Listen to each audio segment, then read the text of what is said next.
One. And we're back. This is the Great Classic Movie Debate. I'm Kenny. I'm Paul. I'm Steve. And we talk anything and everything about movies, old movies, new movies, westerns, comedies, dramas, you name it, anything you like. We try to keep it fun. We try to keep it interesting. If you're watching right now, please like, comment, and subscribe. Check out our sister channel, The Great Classic Rock Debate. Okay, gentlemen, what do you want to start with tonight? Well, I was thinking before we get to Steve and I want to get to a little bit, I want to ask you both of you, and it's kind of a surprise question, is have you, either one of you, and jump in when you're ready, ever been to a movie where you got up in the theater and cheered and clapped and yelled?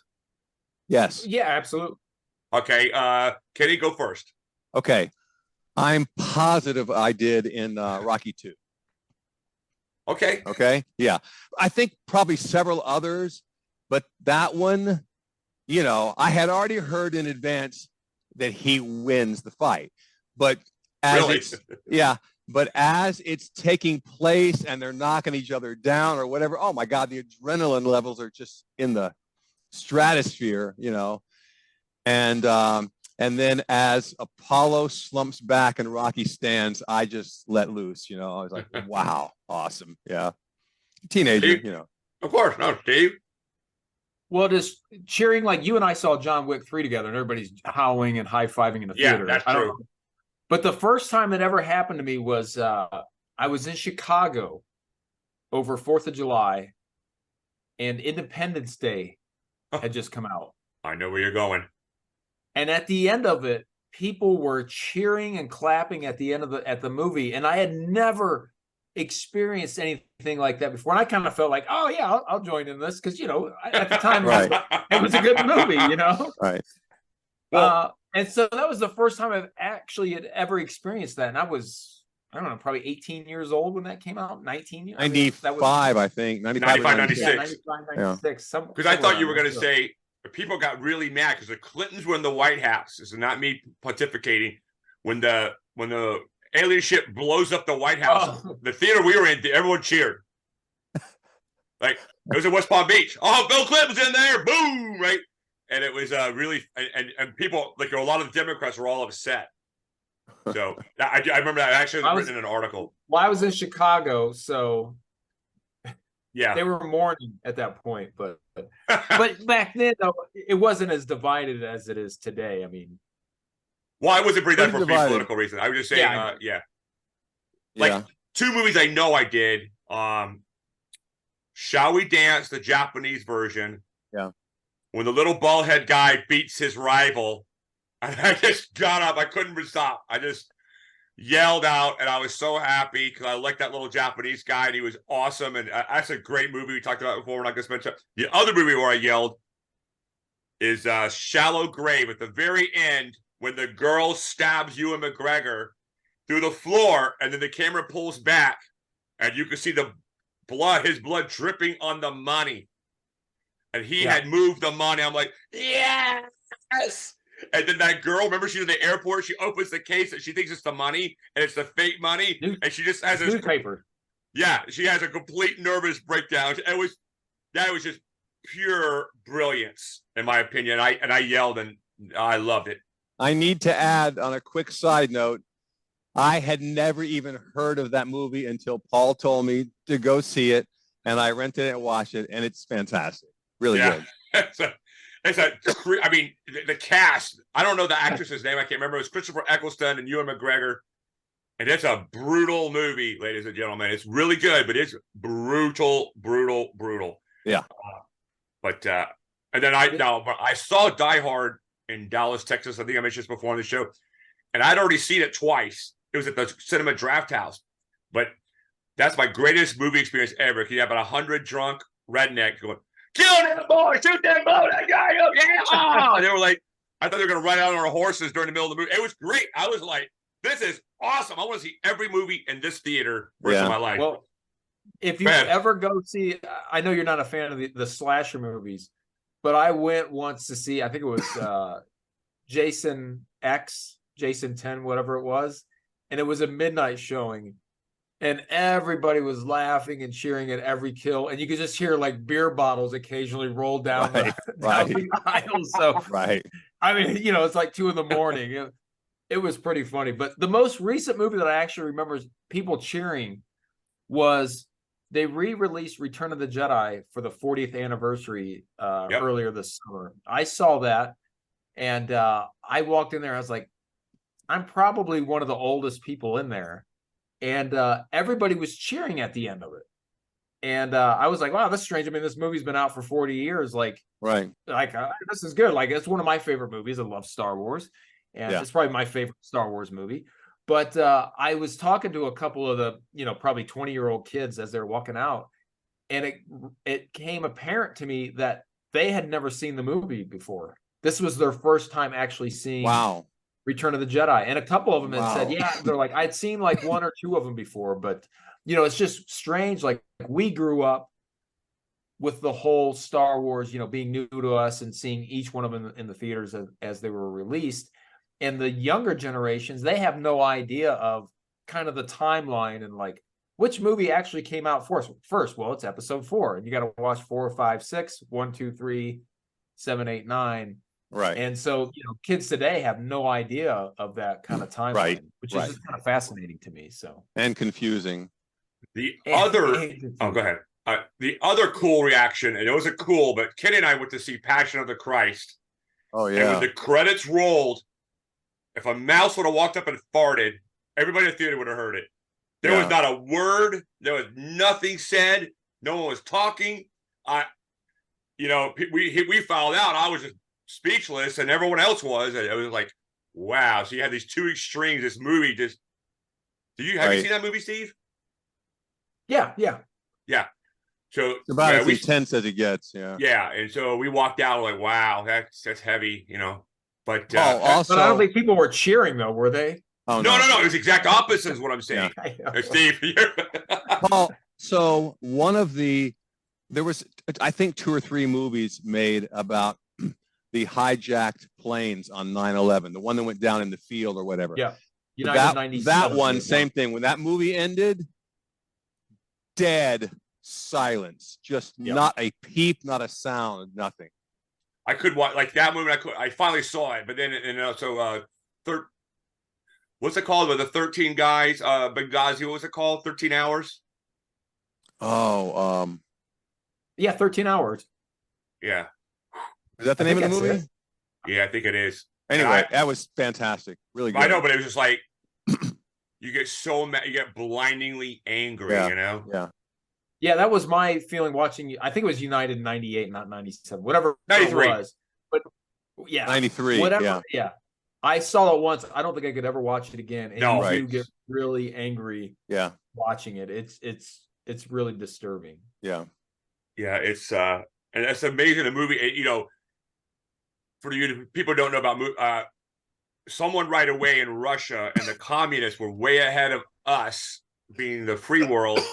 In making movies as propaganda, political, governmental advocacy. And the first movie that I know is called Battleship Potemkin, made in 1925. It's a very, very good movie. I mean, if you take your Star Wars mind off and Star Trek and Godfather, this is 1925. This is the most profound thing that's ever, art form. It's a really good movie. The music's really incredible. The orchestra and the shots in the movie. Sergei Eisenstein made this movie. Right. It's incredible. And we had a teacher, Steve and I, called Sharon Wiley, and she named like 27 shots out of this movie that have been stolen hundreds of times, like the baby carriage going down the staircase. Right. That was their use first. And so, and I thought, that was in the Untouchables. No, you idiot. That's the 47th time that was used. So, so the Russians figured this out, and movies are powerful because humans are we're audio, but we're more, because if you ask anybody, would you rather lose your sight or your hearing? People, I would rather lose my hearing. Right. Our eyes give us our sensory input. And anyway, that's enough of that. Any other movies that you cheered at or? Well, again, now that I'm remembering, John Wick 4 as well. And then Zissou. I saw it. I liked it a lot. I did see it. I mean, again, that's the you miss that if you don't see it in the theater. You It's just a read my lot- mind. That's exactly right, the Steve. cheering part. The communal part, that human thing. Right. That, Yeah, and it was a lot of like single males about my age, and we were all, I'm married, but but we were all laughing and looking at each other like, man, I mean, just smiling at every kill. So it's I go to the, for the audience, the theater experience is just so much better than what you find at home for the most part. I mean, I get, the inconvenience factor, but if you can see a movie like that in the theaters, it's really fun. Yeah, that you just thought of maybe think of a really cool idea, Steve, where you see a movie that's out, but you invite all your friends to see it while you're seeing it, and so you four-wall the movie, right? And you say, okay, I'm renting all the tickets. I'll decide who comes to this showing. I'll buy all the tickets for the movie before it starts. And then I like, Kenny and Steve, we can fly over. We're going to watch this movie here. And you bring all your friends. And that way, anybody you don't like, you just shoot them. One of your friends, right? Like, well, yeah. And people were doing that during COVID. oh, really? Yeah.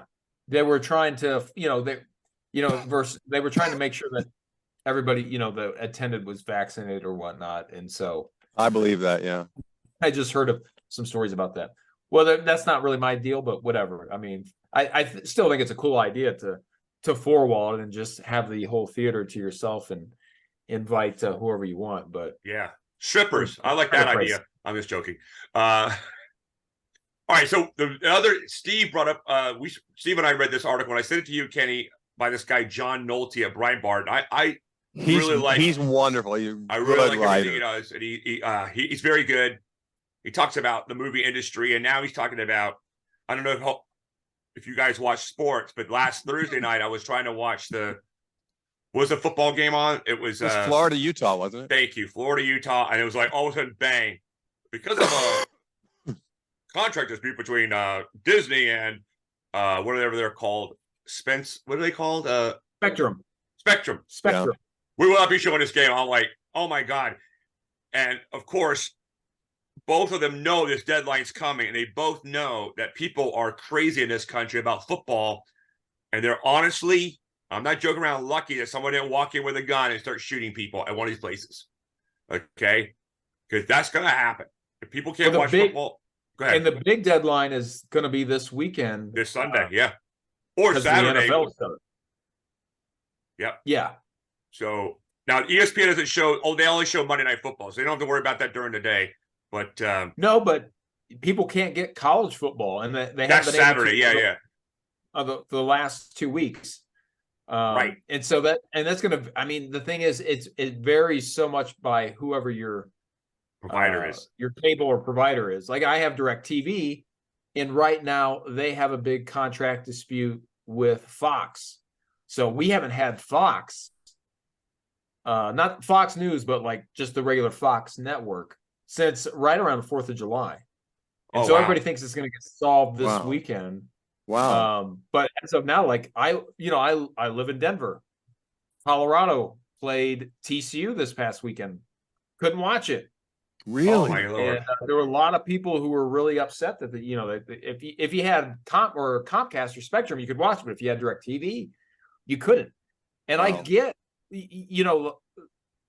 Fox being maybe a separate issue, but ESPN and the NFL, I think, are really doing themselves a disservice with their strategy of this. That's what John Nolte is saying.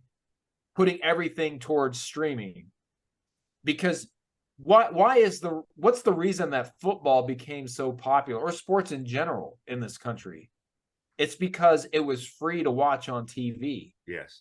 Every Sunday, especially football, it's an event because it's kind of perfect in the way that it's one day a week, mainly. Now it's multiple days. But for the most part, it's, every Sunday I can sit down at 1:00 or whatever time. Right. And sit down and put on the game, and it doesn't cost you anything.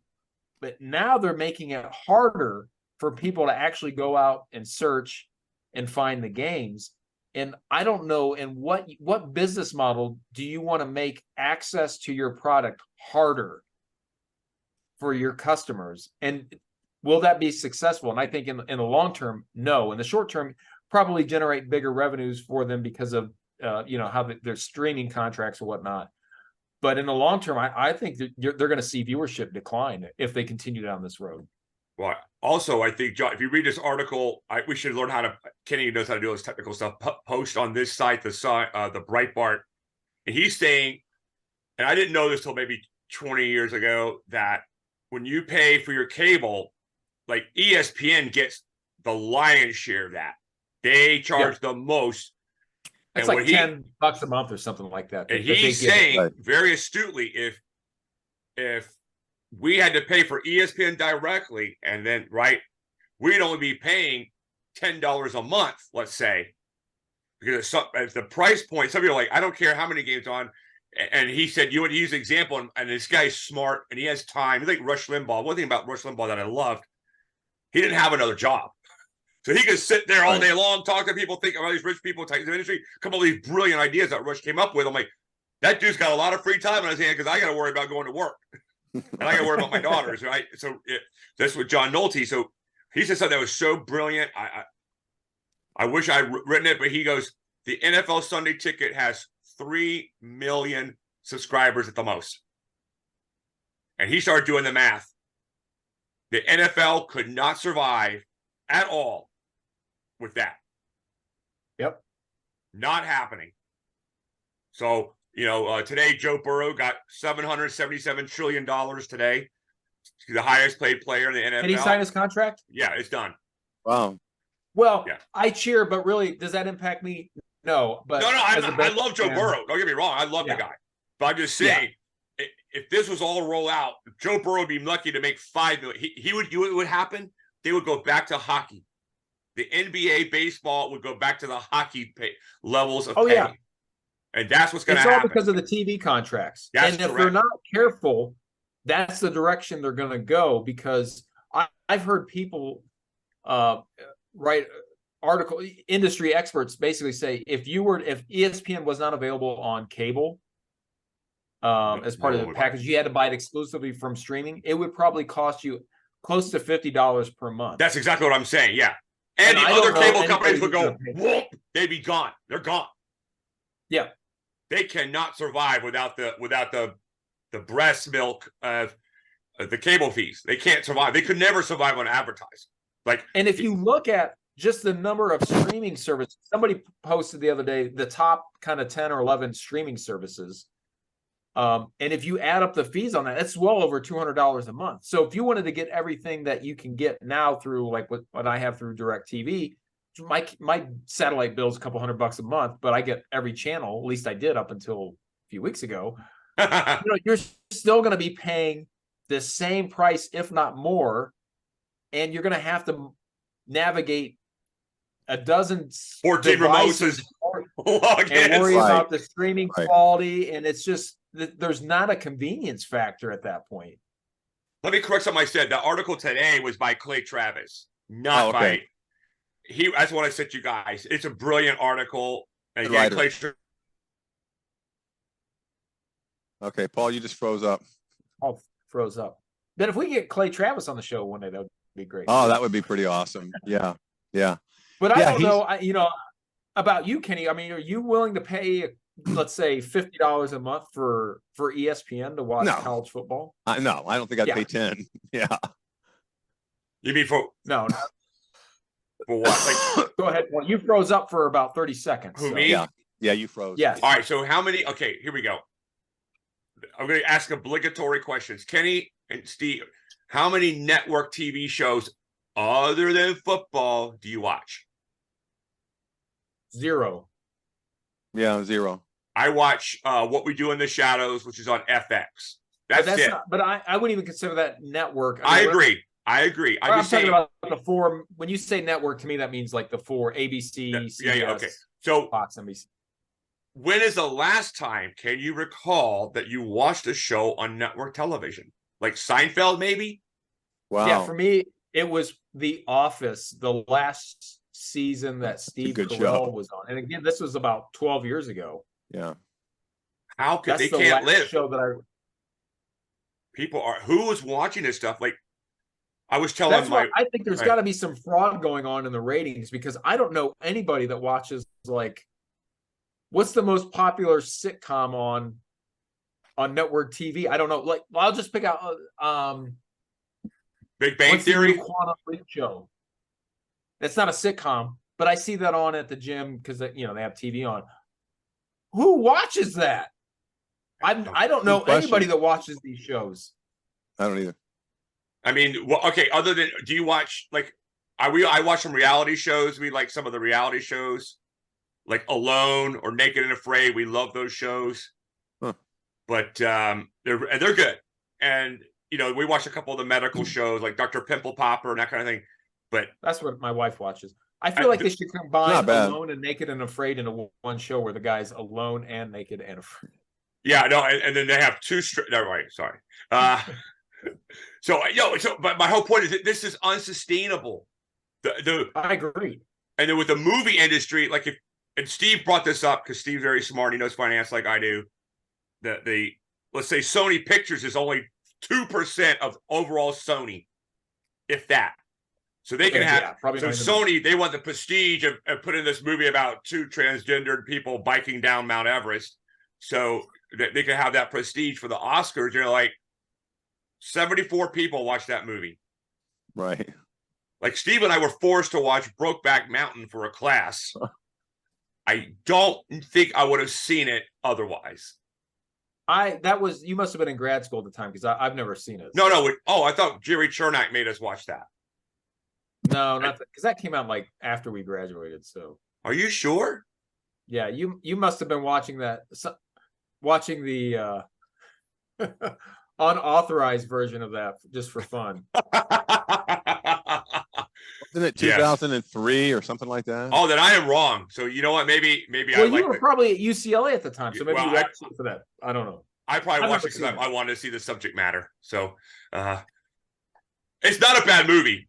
It's not a bad movie. I've seen a lot worse. I mean, a lot worse. So, yeah, but your point is that they make these movies for a very small audience just for the prestige of it. Yeah, and they're probably losing money on a lot of these movies.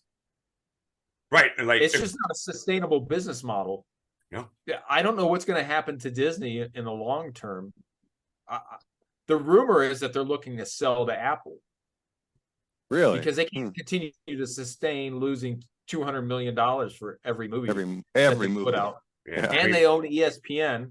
And ESPN, everybody believes streaming is the future, but they're trying to. My understanding is they're trying to force Spectrum to maintain at least the same level of rates, knowing that basically Spectrum is going to try and lock in their customers, knowing that at some point Disney's probably going to pull ESPN to make it exclusively streaming. And so, I can see Spectrum saying, well, got a gun to their head. Yeah, you're putting a gun to our head, knowing that you guys are going to pull out in a couple of years. So, and again, I just think it's bad. It's bad for the consumer. And if it's bad for the consumer, and I'm very, I'm Mr. Pro Business, but if it's bad for the consumer, it's ultimately going to be very bad for your business as well, because there's so many options out there now for entertainment.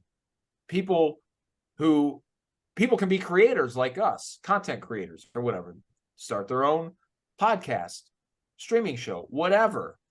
So people have lots of options for entertainment now that did not exist 15, 20 years ago. And I just think they're being so short-sighted by trying to upend the industry by making everything exclusively streaming. And I get it, it kind of makes sense, if you're somebody like Paramount and you're like, why don't we just cut out the middle guy and stream it ourselves and we'll take all the money. But the cost of the infrastructure cost to set all that up, and then you think people are going to go spend $8 a month for Yellowstone, that is, which I've never seen. I'm sure I hear it's good things about it, but yeah, you're basically paying $8 a month for one show. Yeah, but that's $8 there, $8 for Warner, $8 for Disney. Now you're back at $200 a month. Yeah, exactly. That's my point. So eventually the consumers are just going to say that to heck with this. I'm going to go back to cable or satellite if it's still around. So, I'm hoping that that the cable and satellite industries figure this out, because as much as I ran against, high bills that I get from them, I still think it's the best way to go as far as having a premium viewing experience at the home, in the home, that's convenient. And I don't have to navigate through 15 different passwords. So Yeah, that's my thought, but maybe I'm just old and middle-aged and no, but it's going to be a bloodbath. And I think back to some Disney, they're going to have some shareholder lawsuits coming pretty fast, and people want to get into the books, and they're going to take. I mean, when you see a prospectus or they show their annual report, the numbers are so summarized: income, expense, net profit, earnings per share, fully diluted earnings per share, blah blah blah, and that's it. You're like 6 lines. I'm a accountant, financial analyst by trade, so I want to start pulling the cheese apart, and I want to start seeing, okay, how much money? Let's do division, streaming. Oh, you lost $375 million this month on movies. Nice, but you combine all of it, and we're at a one. So where are we losing, and why are we intentionally losing money? Intentionally losing money, and you're putting out Marvel. Like, are they intentionally trying to lose money, or are they just incompetent? Sometimes I wonder. No, I think they're intentional. I mean, this is why, like, how many anti-Iraq war movies did they make? Oh my God. Wow. Was that torture? Well, 10, 12, 15, and none of them made None of them made any money. They were awful. Hey, guys, by the way, about 2 minutes ago, we got our warning, so we need to wrap up. Like, if you think about the anti-Vietnam, let's just say Platoon was anti-Vietnam. Okay, let's just, for shits and giggles, sorry. Right. That movie came out in 86, which was, let's say, 11 years after we officially ended the war. So 11 years later, okay, now we have this war, criticizing some of our soldiers. Right. None of them are all bad. But these movies started coming out, like Full Metal Jacket, this kind of thing. But it was a long time after the war was passed. Then they started making the movies. They're trying to make war movies. I mean, how many Lions for Lambs and blah, blah, blah, blah, blah, blah, blah, blah. At some point, it's intentional. What? Pro-Ukraine war video. Oh, I'm surprised. And the thing about Wag the Dog, this is exactly what's happening right now. Is Wag the Dog. Here's this war over here. Don't worry about my whole crime family. Right. Right. That's what that's all about right now. Yeah. If you're not willing to go die for Ukraine, you're not an American. Wow. And, I spent a lot of time over in that area of the world. Let me tell you, it's correct. Oh, it's one big slush fund. Every dollar that we're sending over there is going in someone's pocket. I mean, none of it is being applied. Yeah, it's not just Ukraine; it's Russia. Yeah, and these countries. And this sounds like the most naive, stupid thing I've ever said. They function on graft and bribery. That's just normal business for them. Right. Here it's we can't do that unless my guy's doing it. Then right. But over there's normal. It's just completely normal. Right.